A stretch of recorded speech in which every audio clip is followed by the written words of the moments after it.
111.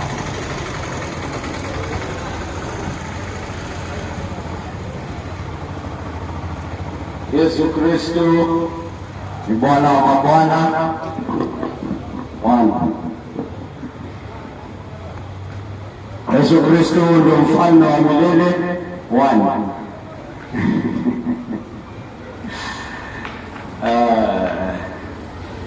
Yesu Kristo ni mwana wa Mungu.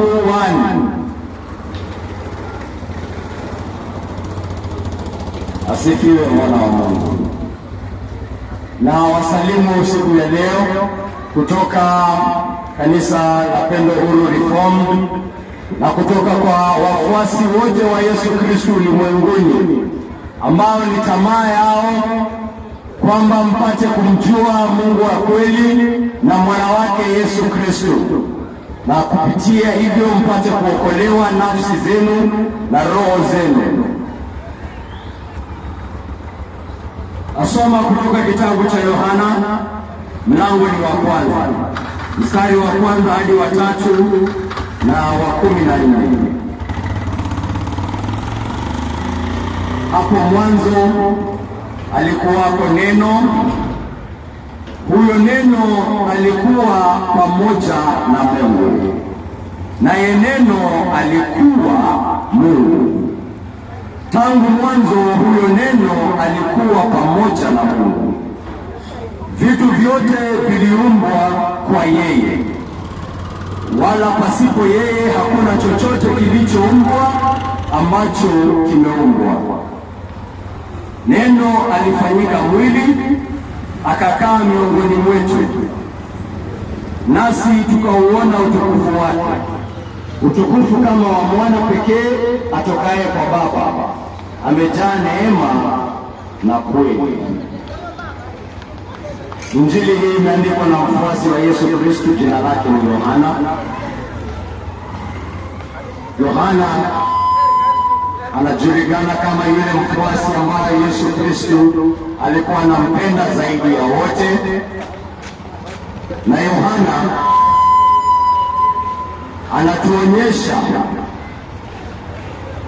anatuonyesha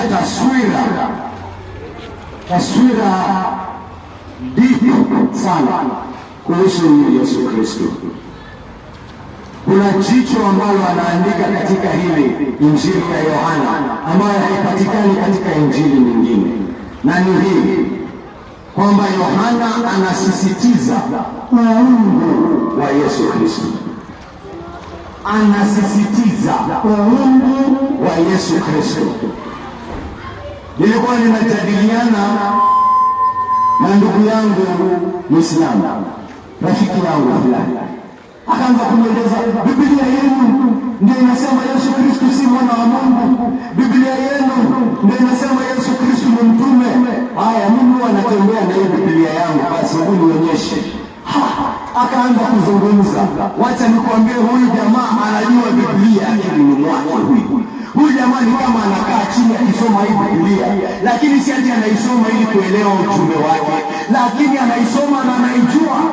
Ananiambia fungua Yohana 3:4, fungua Yohana 4:7, fungua Mathayo 13:12. Hata mimi mwenyewe siwezi fanya hivyo. Hata mimi mwenyewe siwezi fanya hivyo, lakini yeye anajua Biblia hiyo. Sasa huyo jamaa anachukua kitabu cha Yohana, anataka kutumia kitabu cha Yohana kunionyesha kwamba Yesu Kristo si Mungu. Hapo hata akisema tu hivyo tayari ninajua huyu ni mtu si wa kweli. Huyu si wa kweli. This is not an honest man. Huyu ni mtu ambaye anataka kutumia kitabu kusema lile jambo ambalo yeye anataka liseme. Kama unaweza kutumia Injili ya Yohana kufunza kwamba Yesu Kristo si Mungu na kuhakikishia wewe ni mtu si honest, you're a very dishonest man. Na hiyo hukumu ianguke juu ya kichwa lako. Unawezaje soma hii Injili na ukose kuona kwamba huyu jamaa anaeleza Yesu Kristo ni Mungu? Yohana mwenyewe anapenda kumwita Yesu Kristo neno la Mungu, kumaanisha mambo mengi. Na mambo moja ambalo anamaanisha ni kwamba ni katika Yesu Kristo pekee ndio tunapata kumjua Mungu. Yaani Mungu amezungumza nasi katika neno lake, na neno lake ni hili: Yesu Kristo. Yesu Kristo. Yesu Kristo, hilo ndio neno la Mungu kwako ndugu yangu wewe. Je, umelisikia? Je, umelifafanua? Je, umelitazama na jicho la kweli? Ama wewe ni kama ndugu yangu nataka kutumia kitabu ya Yohana kuniambia Yesu si Mungu? Kaka yangu, nenda katumia kitabu kingine kinachokuambia kwamba Mungu hazai, lakini si hivi. Usitumie Biblia yangu kunionyesha Mungu si Yesu si mwana wa Mungu ala. Usilete uongo wako, roho yako ya uongo hapa ala. Na mnapotosha wengi. Waongo hao wanaonisikia hapa, wanaotaka kutumia Biblia kukanganya Wakristo wachanga. Hukumu yako iko juu ya kichwa chako. Yesu Kristo mwenyewe anasema katika hii Biblia ambayo unatumia kuchanganya Wakristo wachanga, yeye anasema heri yule mwingine, yani heri kitu kibaya, yani mtu mwenye anaenda kupotosha hawa watoto wadogo. Kazi yako ni kupotosha watoto wadogo. Anasema afadhali uchukue jiwe tukuweke kwa bolt, twende tukutupe pale Indian Ocean, uzame pale, kuliko wewe kushika hii Biblia uanze kudanganya watoto wadogo kuambia Yesu Kristo si Mungu. Kakangu, kama ule uongo, shika vitabu vyako vya uongo, endelea na vitabu vyako vya uongo. Wacha ukweli utajidhihirisha, wacha ukweli utajionyesha. Ukweli hauhitaji kutetewa na yeyote. Mimi sitetei ukweli hapa. Nani ananiona nikitetea ukweli? Mimi ninatangaza ukweli. Ukweli ni wa kutangazwa, ni wa kusemwa. Wacha itafanya kazi yake. Ukweli ni kama upanga, ukweli ni kama moto, unachoma uongo. Nuru imeng'aa gizani na giza haijaweza nuru. Giza haiwezi nuru. Nikiwasha tochi tu hivi kwa giza, giza inasema yes sir. Giza haiwezi meza nuru. Nuru inafanya kazi yake. Ukweli ni ya kutangazwa kaka yangu. Na nashukuru Mungu kwamba ametutuma kuitangaza hapa siku ya leo. Yohana anataka kukueleza asilia ya huyu Yesu Kristo, na anamweleza kama neno la Mungu. Na anasema hivi kuhusu huyu neno la Mungu. Anasema huyu neno kutoka mwanzo alikuwa wapi? Pamoja na Mungu. Naye neno alikuwa Mungu. Huyu neno alikuwa pamoja na Mungu, na huyu neno hata yeye pia alikuwa, yeye pia ni Mungu.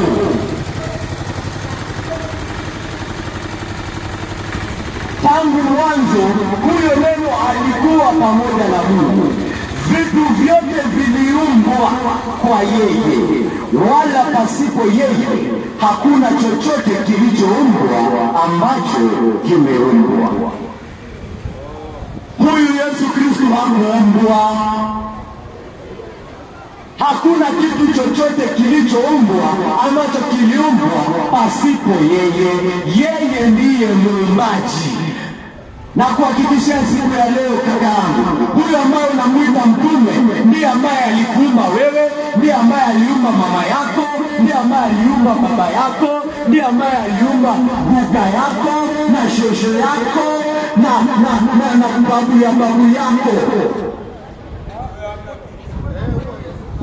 Yesu ndiye alikuumba wewe. Unasema mimi namsikiliza mtume, mimi namsikiliza huyu nabii, na kuhakikishia huyo nabii aliumbwa na Yesu Kristo. Hakuna chochote kilichoumbwa pasipo Yesu Kristo. Viumbe vyote viliumbwa kwake yeye. Kutoka mwanzo amekuwa pamoja na Mungu, na yeye ni Mungu, na yeye ndiye muumbaji. Hajaumba na yeyote. Watu wanafikiria wakati Yesu Kristo alizaliwa katika tumbo la Mariamu ndio alianza kuwa. La hasha, kitu kilifanyika ni hili: neno alifanyika mwili akakaa miongoni mwetu, nasi tukauona utukufu wake, utukufu kama wa mwana pekee atokaye kwa Baba, amejaa neema na kweli. Neno alifanyika mwili, alijishusha, alijinyenyekeza, akachukua mwili. Hiyo ndio kitu Mungu alifanya, kwa sababu huyu neno ni Mungu.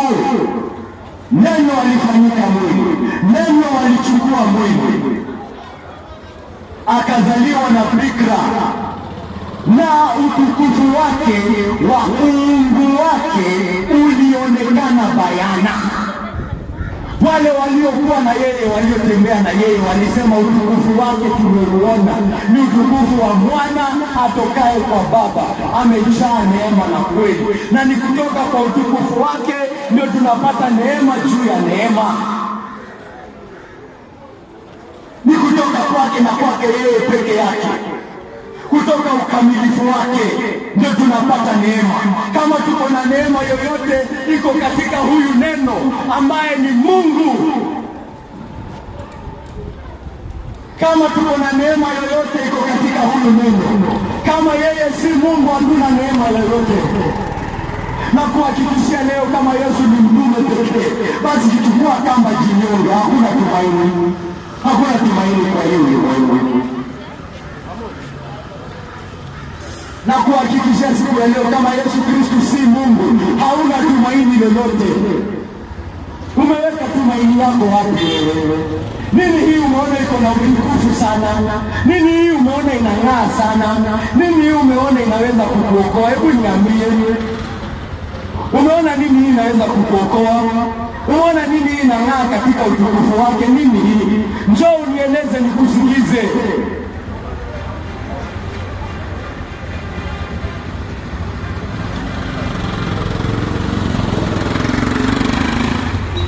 Wengine wanapenda filamu, wanapenda muziki,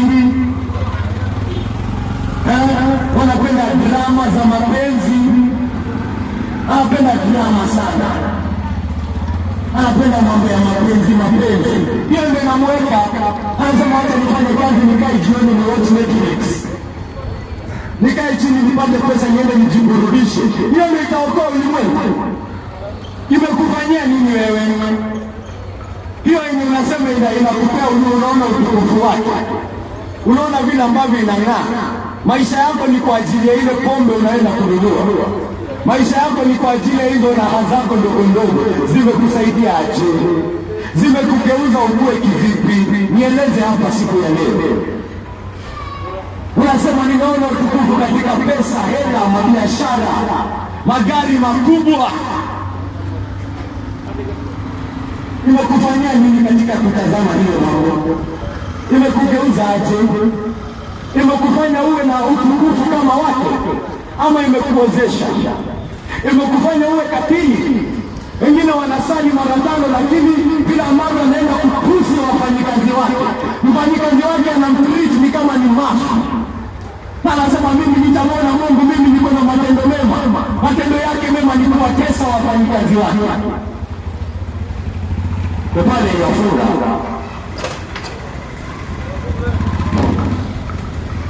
Kwa sababu gani? Utapata ni kwa sababu ya pesa au majivuno yake ya kibinadamu. Unaona utukufu katika nini? Nini hii imeng'aa katika macho yako? Kuna kitu lazima wewe unaona ni cha maana sana. Ukiamka asubuhi na kuambia lazima nifanye hii, lazima nikuwe footballer namba 1. Hiyo ndio unaona iko na utukufu katika maisha yako. Hiyo ndio unaona unaweza weka kama msingi wa maisha yako. Hiyo ndio unaona unaitakupea neema katika maisha yako. Nieleze ndugu yangu, nini hiyo? Na imekufanya roho yako iwe aje? Imekugeuza uwe vipi? Imekugeuza uwe mtu wa aina gani? Umekuwa mnafiki, umekuwa mwizi, umekuwa fisadi. Wengine wanasema hakuna jambo nzuri kama kuwa na mwanamke. Mahusiano ya kiume na kike ndio mambo ambayo yanamuongoza asubuhi hadi jioni. Haya ndugu yangu, basi nimekusikia. Umesema hiyo ndio raha inayopenda zaidi. Imekugeuza uwe nini? Umeona utukufu hapo. Imekugeuza umekuwa aje? Umekuwa mtu wa kutamani bibi za wenyewe. Umekuwa jamaa wa kutafuta pesa zako zote zinaishia nusu kwa makahaba.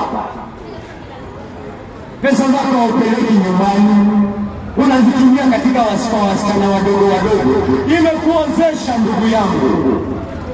Utukufu nao utazama umekuozesha. Ndio nafikiri utakuokoa. Unasema nitaokolewa. Ninaona utukufu katika familia. Kitu cha muhimu ni kuwa na familia na kushirikiana na familia yako, kusaidiana na watu wa ukoo yako. Hiyo ndio ninaona ni kitu cha maana kabisa. Usiwahi kupa familia yako, usiwahi wacha familia yako. Haya, umesema utukufu ni katika familia. Imekugeuza uwe mtu wa aina gani? Umekuwa fisadi. Umekuwa mtu wa kuwakilisha wengine. Umekuwa mtu wa kubagua watu ambao si wa familia yako. Unaingia katika ofisi unapata mtu pale hata ajui kazi yake. Unashangaa aliingia hapa aje, aliundishwa na kazi yake. Ameingia hapo na kazi yake. Kwa jamaa amesema afadhali kazi isifanyike lakini kazi yangu apate mshahara. Hiyo ndio itaokoa ulimwengu. Unaona uko hapo ukiokoa ulimwengu. Jamaa amekuwa mtu mbaguzi. Amekuwa mbaguzi.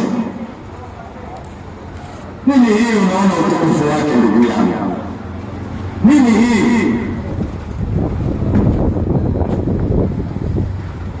Na ukiniambia ni nini, imekufanya uwe mtu wa aina gani?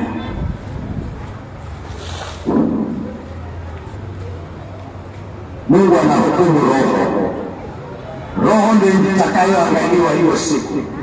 The Lord judges the heart.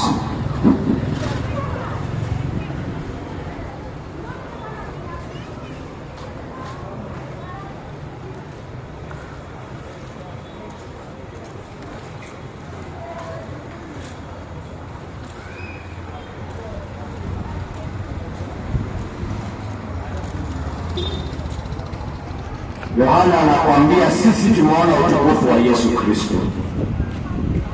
Sisi tumeona utukufu wa Yesu Kristo.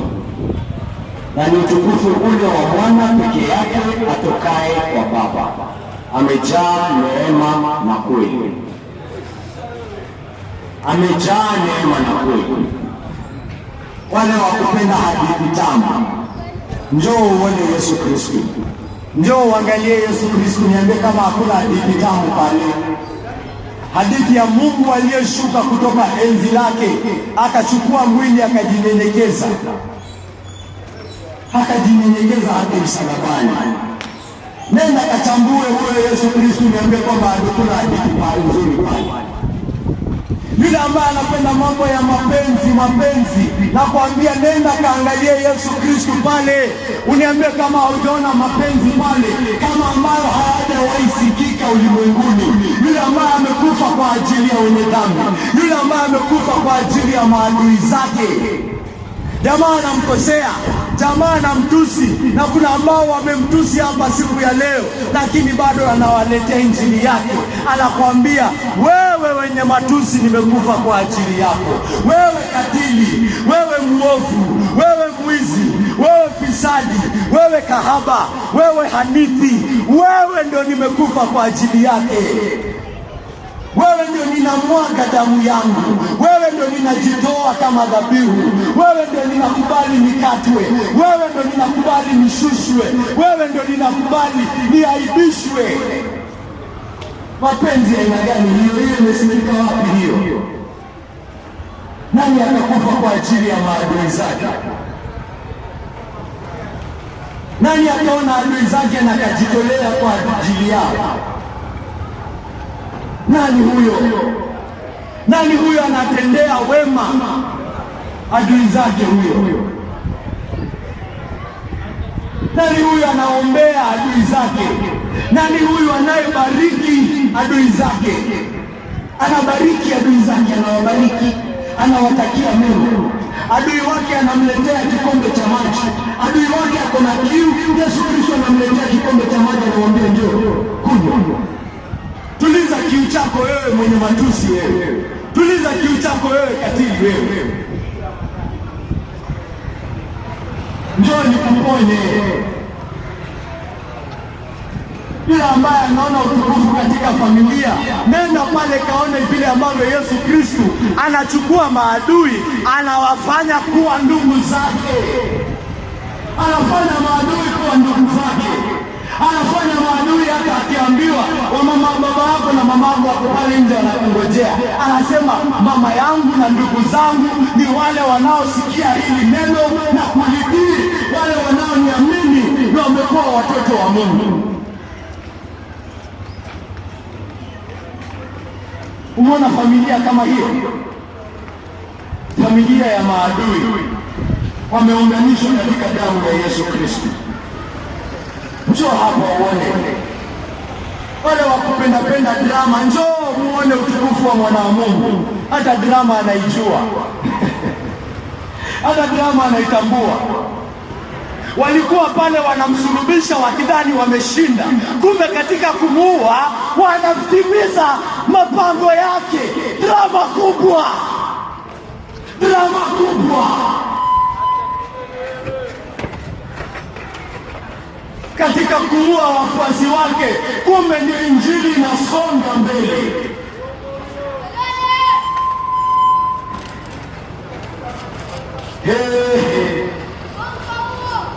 Drama tamu sana katika Yesu Kristo. Drama tamu sana. Wanapanga kumuua, kumbe wanatimiza mipango yake, kwa sababu amejitolea kwa ajili ya hao maadui wanaopanga kumuua. Ndio maana akiwa pale msalabani analilia, anasema hao walionisulubisha, Mungu Baba, ninaomba uwasamehe. Drama gani ya hiyo? Ushasikia drama kama hiyo? Wengine hapa wanafunzwa tu wanasema sisi ni watu wa imani, sisi ni watu wa imani. Lakini mwambie jambo ambalo alimfurahisha, uone anatoa panga. Yuko tayari kudunga mtu, yuko tayari kukata mtu, yuko tayari kunyonga mtu, yuko tayari kupiga watu njama. Na yuko pale yasema hiyo. Hiyo ni drama, hiyo ni si drama, hiyo ni mambo ya kawaida ya ulimwengu hiyo. Adui muue, adui nyonga, adui malisa. Njoo nikuonyeshe kuhusu yule ambaye anaombea adui zake. Njoo nikuonyeshe kuhusu yule ambaye anasamehe adui zake. Njoo nikuonyeshe kuhusu yule ambaye anageuza adui zake kuja kuwa wafuasi wake. Na jina lake ni Yesu Kristo. Utukufu unaotoka mbinguni wa neno la Mungu.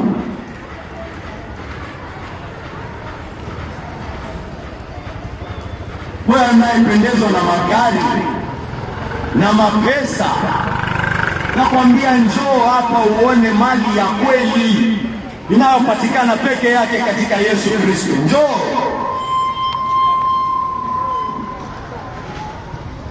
Njoo.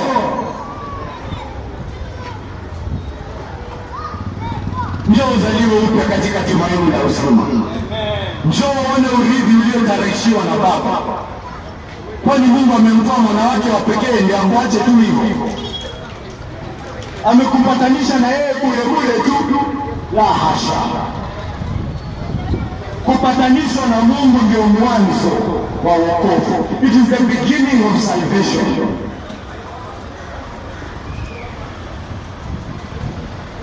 Unatarajia urithi mkubwa sana. Njoo ukajionee.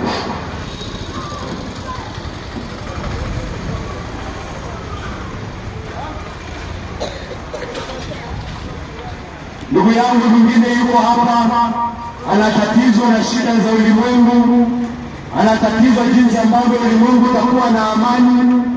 Wezi ni wengi, wabakaji wengi pia, wauaji, wafisadi.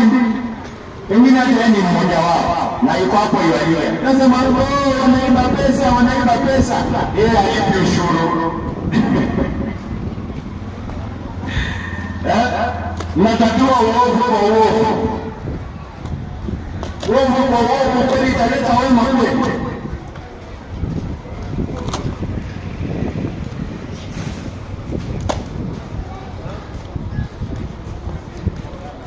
Anatatizwa, anashangaa ulimwengu utapata utulivu vipi? Ulimwengu utapona kivipi?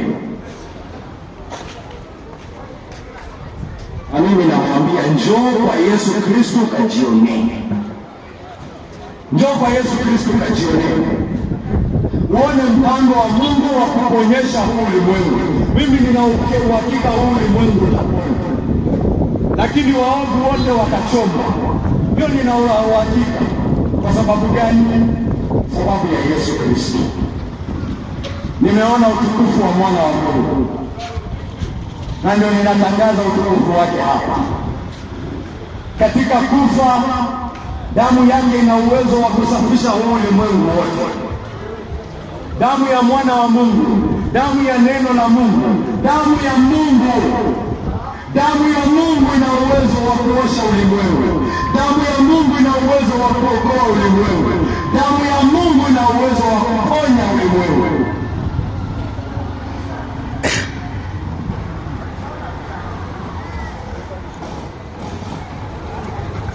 Nashangaa binadamu atawezaje kuishi kwa raha na utulivu katika ulimwengu. Watu wengine wanadanganyana. Wanasema pata pesa nyingi ndio utatulia. Wenye pesa huwa wana amani. Hebu wewe nenda kaangalia maisha ya watu wenye pesa. Uniambie kama wana amani. Wangapi wanakufa? Wangapi tumewazika? Wangapi watoto wao ni kichwa ngumu? Wangapi wamekufa saratani? Amani katika roho, katika ulimwengu huu haipatikani kwa njia yoyote nyingine ila kuwa na amani na Mungu. Namuuliza ndugu yangu, wewe una amani na Mungu? Anasema siwezi jua, sina uhakika. Kitu ninaweza fanya tu ni niongeze tu matendo yangu mazuri, niongeze tu kufunga kwangu. Nikiongeza ninaweza kuwa na amani pengine siku moja, siku mbili, lakini siwezi kuwa na amani inayodumu. Hiyo ndio nafikiri inaweza kuwa ni mpango wa Mungu kwako wewe kweli. Mpango wa Mungu ni kukupa amani inayodumu, na hii amani inayodumu inakuja katika kujua deni yako yote ambayo unafaa kulipa kwa Mungu imelipwa yote. Na imelipwa aje? Katika Yesu Kristo, katika damu yake, katika dhabihu aliyoitoa, dhabihu safi isiyo na ila, dhabihu safi isiyo na dosari, dhabihu safi isiyo na uchafu wa tatoni, ili wewe upate kusamehewa. Hiyo ndio injili kaka yangu, hiyo ndio injili dada yangu. Unaitwa hapo oshewe usafishiwe deni, unaitwa hapa bure utakaswe, unaitwa ndio deni yako ichukuliwe. Ningeweza kusimama hapa na briefcase ya mamilioni niseme ni nani yako na deni, nitalipa deni yoyote. Wengi wangekimbia hapa. Kwa nini watu hawataki deni yao ya dhambi ioshwe? Kwa nini watu hawataki deni yao ya dhambi ioshwe? Nenda namuuliza ndugu yangu, unasema Yesu ni mtume. Haya basi, utasimamaje mbele ya Mungu hiyo siku? Nieleze, utasimamaje mbele ya Mungu hiyo siku? Utamwambia nini? Utajibu Mungu aje dhambi zako? Si uko na dhambi? Anasema binadamu hakosi dhambi. Haya basi, utamwambia Mungu nini? Utamwambia Mungu, mimi nilifunga kila siku.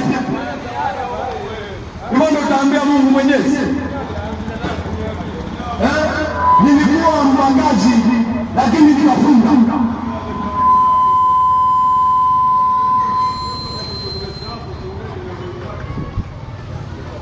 Utamwambia Mungu hivyo? Mwambia Mungu hapana, mimi ni mpangaji ndio, mimi mfisadi ndio, mimi nilikuwa ninanyanyasa wafanyikazi wangu, hiyo ni kweli Mungu wangu. Niko kwa sababu mimi ni mwepesi wa hasira. Si unanielewa Mungu wangu? Si unanielewa? Lakini tunakumbuka nilikuwa nafanya matendo mazuri. Tunakumbuka nilikuwa ninatoa 500 kila siku kwa wenye hawana pesa. Sasa hiyo kakaangu nikwambie, hiyo haiwezi simama katika koti ya kibinadamu. Katika koti ya kibinadamu haiwezi simama. Je, kwa koti ya yule ambaye hana uchafu wowote? Binadamu mchafu, binadamu fisadi, binadamu muongo, katika koti yake hiyo haiwezi simama. Je, kwa yule ambaye hana uchafu wowote? Nataka uamke kutoka upumbavu. Nataka uamke kutoka uongo uliopewa ndugu yangu. Ninataka upate kuona kwamba dhambi lazima ilipiwe.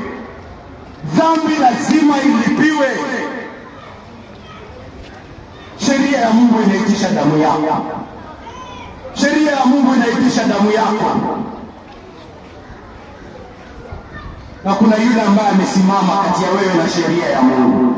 Anasema chukua damu yangu, usichukue yake. Jina lake ni Yesu Kristo. Yesu Kristo anasimama kati ya wewe na sheria ya Mungu.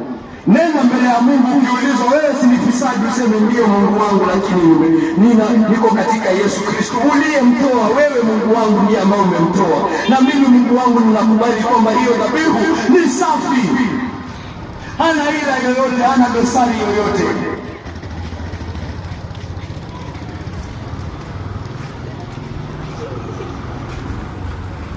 Ndugu yangu ananiambia usiingilie dini yangu, na mimi namwambia wewe unamuita Mungu wangu mtume.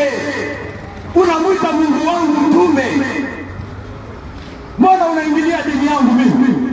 Mbona unamwingilia Mungu wangu ninayemwabudu? Mbona unamwingilia Mungu wangu aliyeniongoa? Na nitamtangaza nikwambie, hata wewe usipomwamini utakufa na utapotea.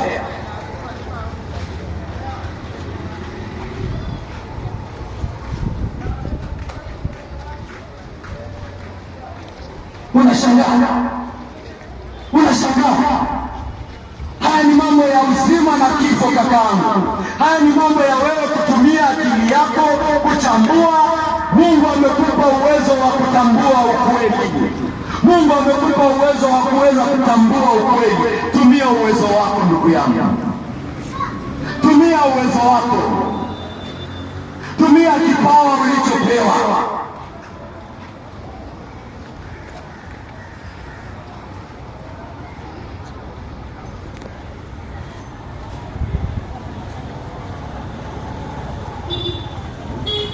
Hauoni utukufu wa Mungu katika mwana wake Yesu Kristo? Hauoni?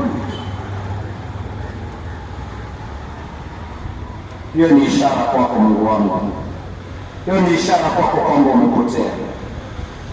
Hiyo ni ishara kwako kwamba unahitaji kuokolewa. Hiyo ni ishara kwamba tunapotangaza kuhusu Yesu Kristo, fungua sikio lako na uwe makini.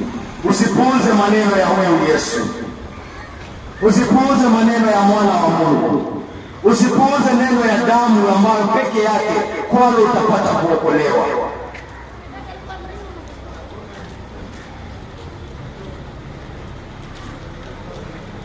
Na Mungu Mwenyezi abariki hili neno kwa wokovu wa wengi. Naomba katika jina la Yesu. Mungu Mwenyezi wa milele, asante kwa hii siku ya leo. Asante kwa wote ambao wamepata kusikia neno la Yesu Kristo. Asante kwa wote ambao wamepata kusikia injili ya huyo Bwana wetu Mungu wangu. Na Mungu wangu, wengi wamepotea, wengi hawakujui, wengi hawamjui mwana wako Mungu wangu. Lakini wewe ndiye shahidi wa kweli. Na wewe ndiye ambao unafunua mioyo yao. Tamaa yetu Mungu Baba si kwamba yeyote apotee. Tamaa yetu Mungu Baba ni kwamba wengi katika kusikia neno utawafunua roho zao na watapata kumjua Yesu Kristo na watapata kuokolewa. Mungu Baba, tunakuomba kwamba kulingana na mapenzi yako utafanya kazi kwa utukufu wa jina lako siku ya leo. Na kushukuru na kutukuza.